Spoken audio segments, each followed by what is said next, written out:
Hai murid-murid, selamat datang ke pendidikan kesenian tahun 3, unit yang keempat. Okey, kita akan belajar tentang membina serangga comel dengan aktiviti mobile. Okey, di sini cikgu gunakan batang aiskrim. Okey, yang warna hijau tu adalah kepaknya. Serangga pertama cikgu buat rama-rama.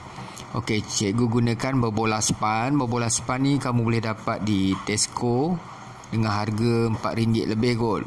Okey, kalau tak ada berbola span, kamu boleh guna cara yang lain. Okey, mungkin kamu renyok kertas kecil-kecil, kamu boleh jadikan benda tu bulat. Okey, seterusnya ni kaki dia cikgu gunakan dawai serbaguna ni. Ya, bentuknya belang-belang tu menampakkan dia macam kaki rama-rama lah.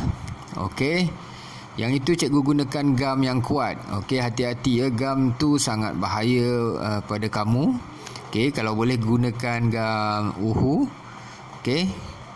Okey, serangga yang kedua ialah ulat bulu. Okey, cikgu gunakan berbola span juga yang berbulu.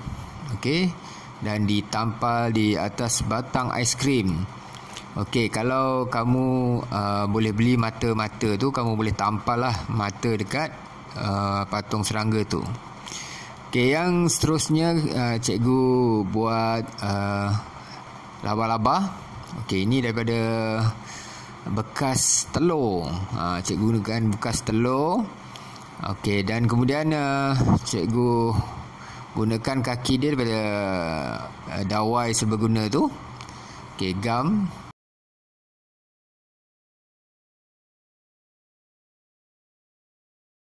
Okey. Okey, di sini cikgu gunakan mata juga untuk laba-laba tu. Kamu boleh lukis ya, kalau tak nak belilah mata-mata tu. Okey, yang seterusnya yang terakhir lah cikgu buat adalah pepatung. Okey, pepatung. Okey, ini okey, gunakan mata juga, mata-mata ditampal di atas tu. Okey, ini kepak dia cikgu gunakan dawai serbaguna tu.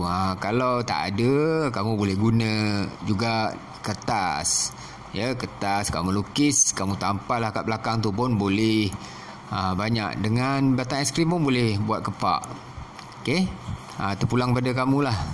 Okey, cikgu sepit dengan penyepit kayu yang kecil tu. Cikgu beli dekat Eco, RM2.10.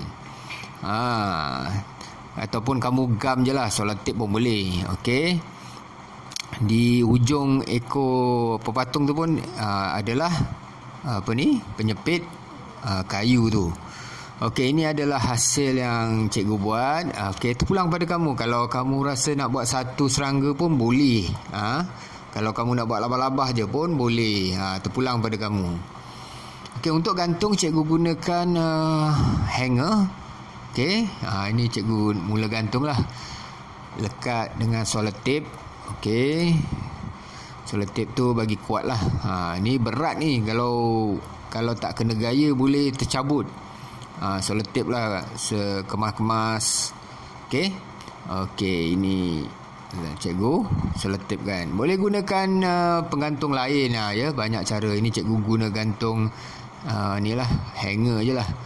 Okey, dah siap.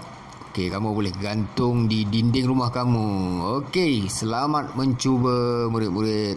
Assalamualaikum.